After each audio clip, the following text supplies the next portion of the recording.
I need your ID, please, so I can write you a summons. You will be willing to write me a summons? Yes. Outstanding. I need your ID also, please, sir. I don't think that's gonna happen. Okay, I'm gonna place you under arrest then. You're not placing me under arrest. Come here. You have no right to ask. Come here.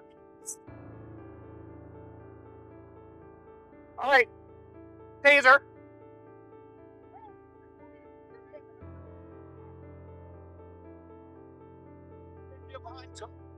Got it.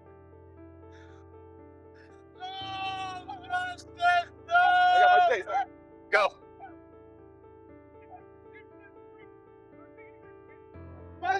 In the incident, a single police officer approached a protester who was presumably participating in a demonstration or gathering. The officer initiated contact with the protester and specifically asked them to provide their identification. The purpose behind this request was to issue a legal notice, commonly known as a summons.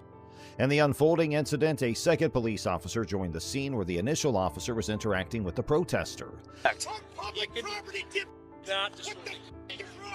When he's in front of the business, yelling "F everybody." Public property. It says cops. You want to know why? Because cops like you. And he refused to give me his ID, which he's required to do. For what? The second officer decided to employ a taser, a non-lethal weapon that delivers an electric shock as a means of subduing or controlling the protester. However, before the second officer could use the taser on the protester ran away. The veteran officer engaged in a conversation with the officer who wanted to use the taser, informing them that the protester had not committed trespassing, challenging the actions of the rogue cop. It was alleged that the officers tampered with the footage from their body cameras, potentially erasing audio recordings. This practice of disabling or manipulating body cameras has been a long-standing issue with some police officers seeking to avoid accountability. The cop involved in the incident has a troubling history with 5 civilian complaints against him. One of the complaints accused him of using excessive force on a man experiencing a diabetic shock, while another involved excessive force on a veteran with PTSD who tragically died shortly after the violent arrest. Despite these complaints, the officer has received continued support from the police unions and fellow officers, raising questions about why his actions are defended and his tenure as a cop is supported. Now let's move to another video.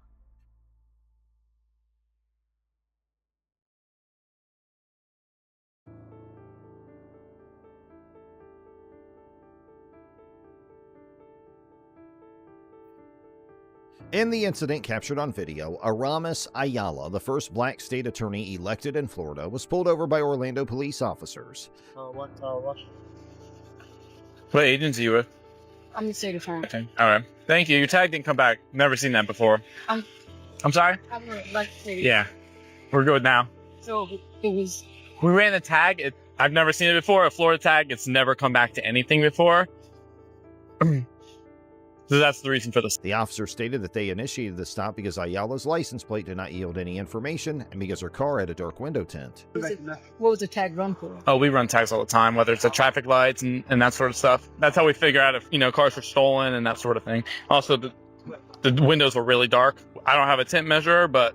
Upon being stopped, Ayala questioned the officers about the reason for pulling her over.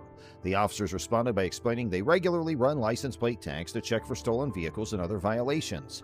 They also mentioned that the dark window tint was another reason for the stop. What's your employee number? 57. Ready? There you are. The incident gained national attention and sparked outrage, with some individuals alleged racial profiling. Ayala, in a statement, emphasized that she had not violated any laws and her license plate was properly registered. She also pointed out that the window tint was not in violation of Florida law. Now, let's move to another video. So I'm in Beverly Hills right now, and I'm getting searched for shopping at the store I work for, and just being black. So Leal Benberry, the VP of Versace Footwear, was shopping in Beverly Hills, California when he was stopped and searched by police officers. You're making it completely different. Yeah, I mean, guys, you're making it completely so different. So you checked my ID. What's going on? Do I have anything on my record? You're good to go. I'm good to go. That's what I thought. I've just been GPS and trying to figure out where I'm going. Okay, do you have any ID on you by chance, man? Without reaching into your pockets, you don't have any weapons or anything, right? I don't. I'm like super nervous. I'm just gonna check to make sure you don't have any weapons if you don't mind, okay? Face that way real quick. Put your hands behind your back, palms together like you're praying. Awesome, thank you. Spread your feet. Cool, man. Don't want to mess up those shoes. Those are pretty nice. You said I can search you, right? You do whatever. Cool, whatever. man. This is embarrassing to be frank. Well, what we like to do, like when we stop someone, we just, to make sure you don't have any weapons or anything, we just like to... It feels a little excessive. Yeah. What's unfortunate is, like, I literally designed the shoes that are in this bag, and I'm being, like, searched for. Really? Yeah, I do. That's why I'm not, that's why, like I said, man, you're not in handcuffs or anything. I'm just talking to you right now, okay? I do. I'm just walking down the street, and it's a little ridiculous. Benberry expressed his frustration and questioned the necessity of the search, stating that being black was likely the reason for his treatment. Just want to run in real quick, partner, make sure everything checks out. I have to record this because I just don't feel comfortable with that. Well, just because right now you are being detained, just because we're talking to you, Okay. And we don't know, not saying that you would do this, but people have called and they have friends come, and then it comes an officer safety I'm literally issue. just going to record right now. That's all I'm doing. You see it's recording, and that's all I'm doing because I feel, you hear it in my voice, I'm uncomfortable, I'm nervous. You understand Well, yeah. the climate that we're in? No, I understand. Is there anything I can do to make you feel more comfortable? Not Like, you're not in dude. handcuffs or anything, Not right? really. Like, your boys are pulling up, I'm uncomfortable. I'm not making any, like fast movements, but this is uncomfortable for me. Huh? Are we making any time? No, but this is uncomfortable for me. I just want to get to my car, so I'm just going to hit record for you. Yeah, hey, whatever you want to do, sir. But Okay. like I said, you understand why we stopped you, correct? And you admitted to jaywalking? So I'm in Beverly Hills right now. So you can't jaywalk, correct? You understand? Understood, yeah. Can I have my stuff back, please? But you see how you just switched that complete narrative? Nah. You were talking to us I saying, know how yeah, you you guys can start. search Am I me. good to go? Yeah, you're good. All right, you guys have a good Next time, don't change the narrative like that, though. He mentioned a previous incident of being stopped for jaywalking, indicating that such experiences were not isolated for him. Benberry recorded the encounter, expressing his discomfort and emphasizing that he was simply walking down the street. Donatella Versace, the sister of Versace's founder, reposted the video on her Instagram, expressing her outrage at the incident and condemning the behavior of the officers as unacceptable. And now it's time to move to another and the last of today's videos. In the midst of a routine traffic stop, Lieutenant Trujillo issued a stern command to Mr. Espinosa, instructing him to vacate the scene. The officer went a step further, issuing a veiled threat of charging Mr. Espinosa should he choose not to comply. Curiously, the specific crime with which Mr. Espinosa would be charged remained unspecified. Within the confines of the law, individuals generally possess the right to observe a traffic stop as long as they adhere to parking regulations.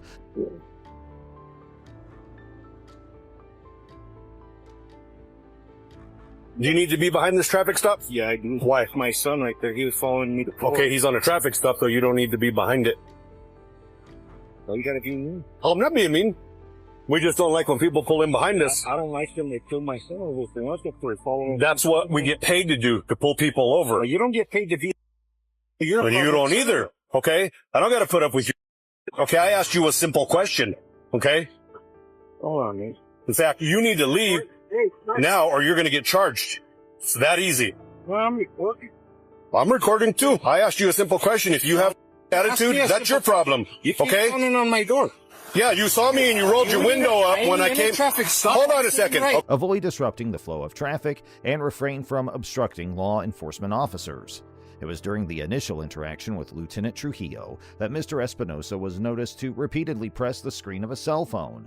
According to a police statement, Mr. Espinosa had claimed to be recording the incident, although the actual moment of initiation, whether it occurred upon the officer's approach or earlier, remained unclear based on the camera footage. Okay? No. You rolled your window up No, when I walked up, I don't okay? care. So I I'm not knocked on your traffic window, stop. okay? You You are didn't not pull a me cop. over. You don't need to be I behind don't you, care if I'm a okay? cop or So not. you need to leave No, right I now. don't need to do anything. You I'm got on a 5 public seconds street. to leave, okay? There's no reason for you to be behind this traffic stop. No reason, I'm okay? on a public street. No reason, Is okay? this not a public No street? reason. Do I not pay Okay, taxes do you for always this stop road? behind cops when they pull people over? I ain't stopped right behind you. Okay, you don't need to be here. I ain't You don't stopped need right to be behind here, you, okay? sir. You need to go. No, I Okay. don't. I'm waiting on my son. All right, He's fine. my ride back to work.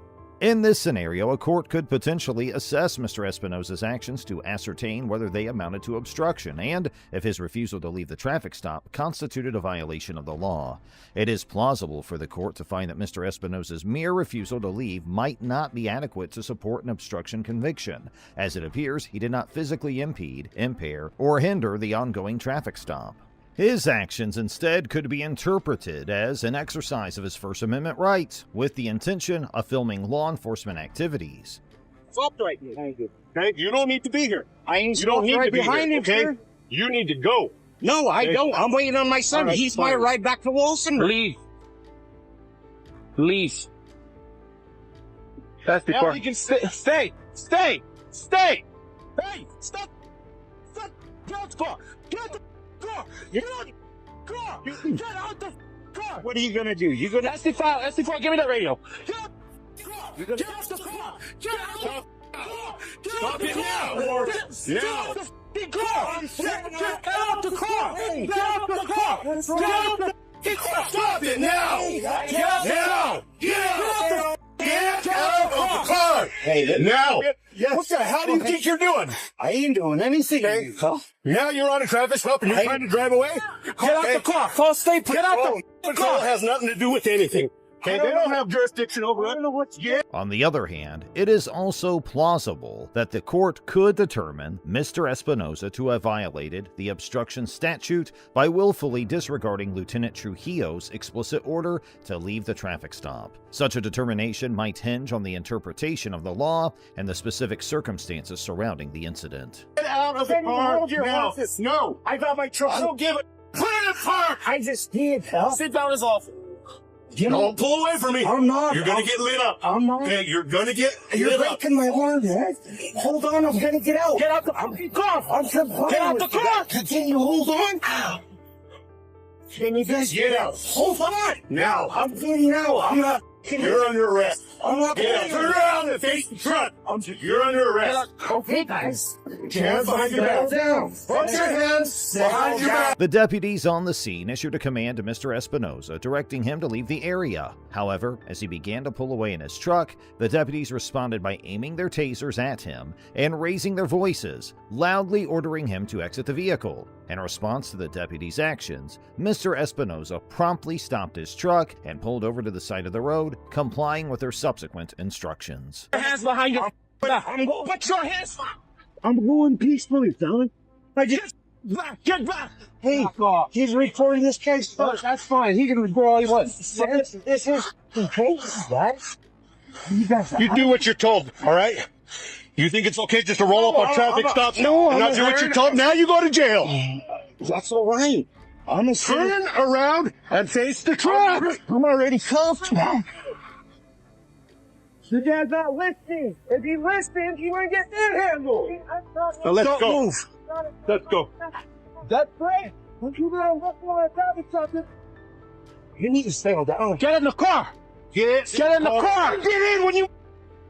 During the course of the incident, Mr. Espinosa made a startling revelation that he had been subjected to a taser while the deputies were in the process of placing him in the back seat of the patrol vehicle. This specific instance was not evident in the body camera footage captured during the encounter.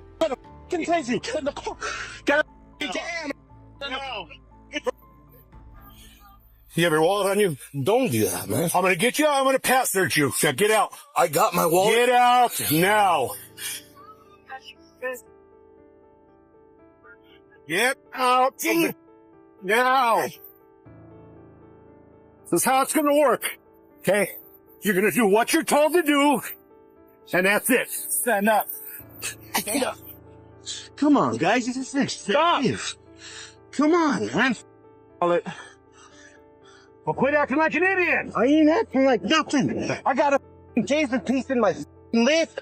You guys shot me right in the face. Mr. Espinosa reveals that he was tased while the deputies were putting him in the backseat of the patrol vehicle. And although it is not apparent in the body camera footage, Mr. Espinosa alleged in his lawsuit that he was also tased. Additionally, Mr. Espinosa included in his lawsuit an allegation that he was tased yet again while attempting to put his own vehicle in park, following the officer's directive to halt his movements. I got out the car, stop the car, stop the car. He stuns it while I'm holding onto the car. So I had him at gunpoint. Then he puts the car in reverse, backs up almost 675 while I'm still holding onto the car.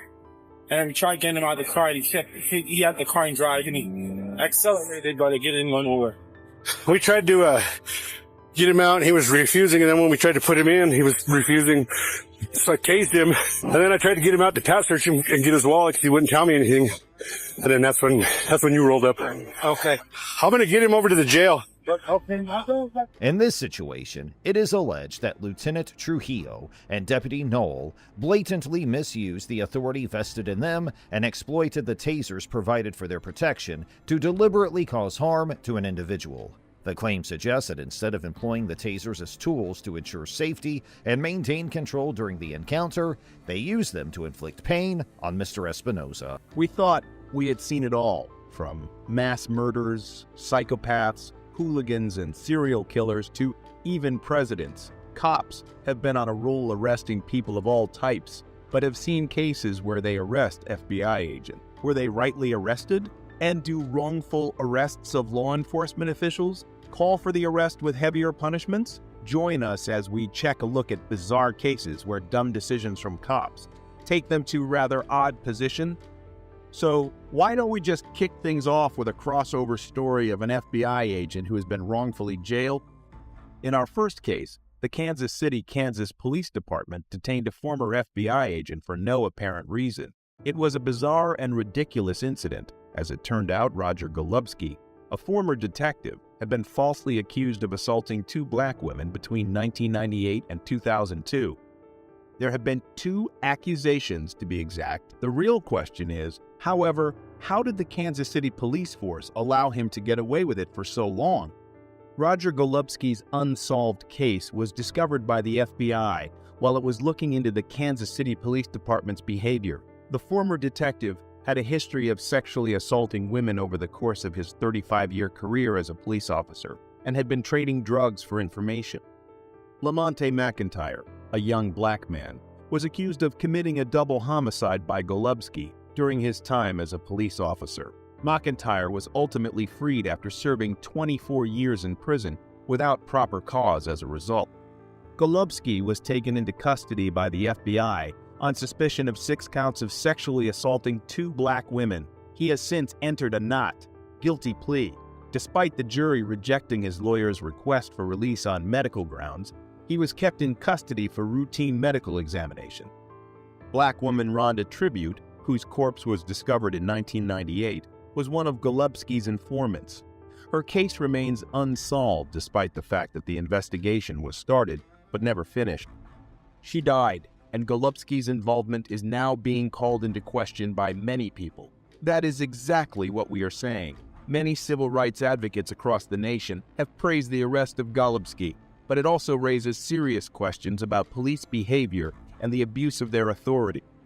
According to Tricia Bullnell, the director of the Midwest Innocence Project, a full investigation into the abuses in Wyandotte County and systematic reforms are needed to ensure that no other police officers and public officials can continue to abuse their power. As more of Golubski's crimes were discovered, it became clear that the Kansas City Police Department needed significant restructuring. Several inquiries remain unanswered as a result of the FBI's inquiry into the department. Roger Golubski's arrest was long overdue, but it's worth noting that it was the FBI, not the Kansas City police, who brought him to justice.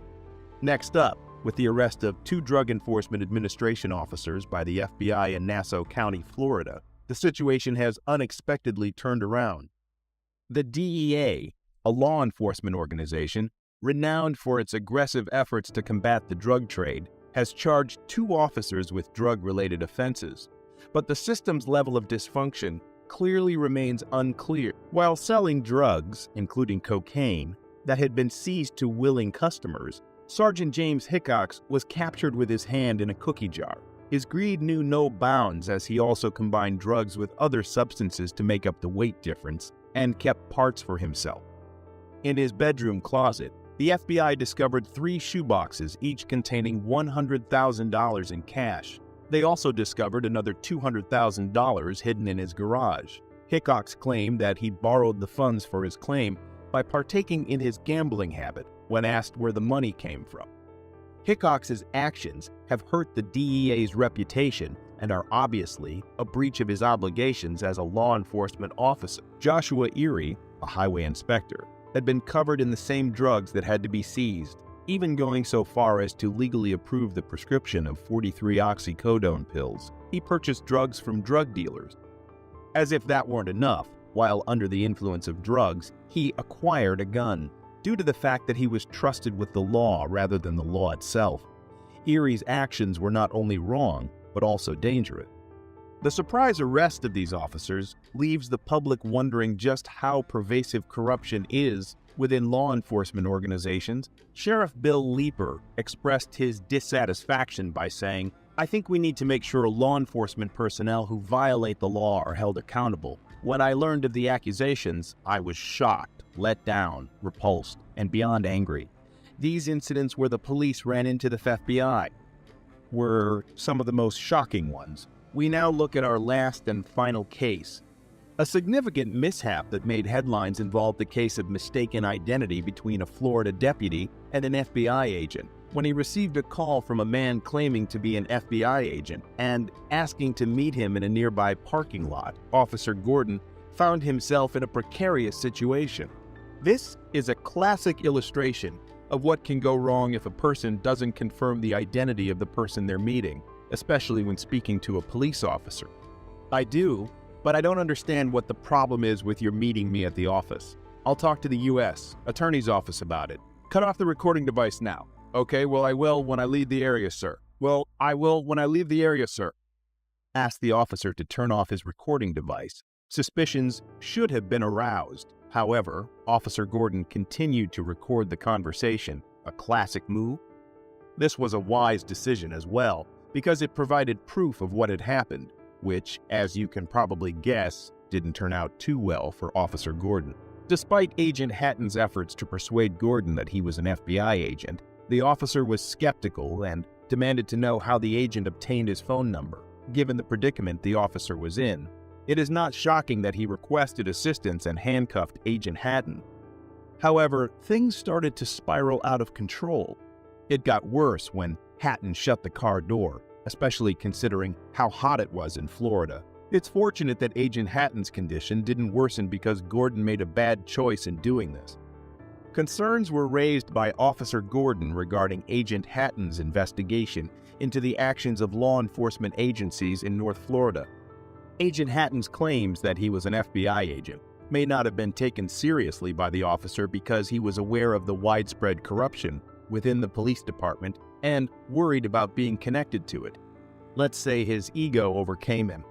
The hour-long incident took place on December 20 in a parking lot off U.S. Highway 98 in the coastal fishing community, 45 miles southwest of Tallahassee. Due to the heat, Agent Hatton, who was shielded from the elements by a bulletproof vest and had limited access to air conditioning, started to experience health problems like nausea and suffocation. He, however, avoided a fatal situation by being taken to a nearby hospital where he received treatment for dehydration and heat exhaustion before being released. What do you think of our list? Do you think there are more corrupt officials out there? Sound off in the comments below. And while you are at it, make sure to hit subscribe and leave a like for more such content. Thanks for watching.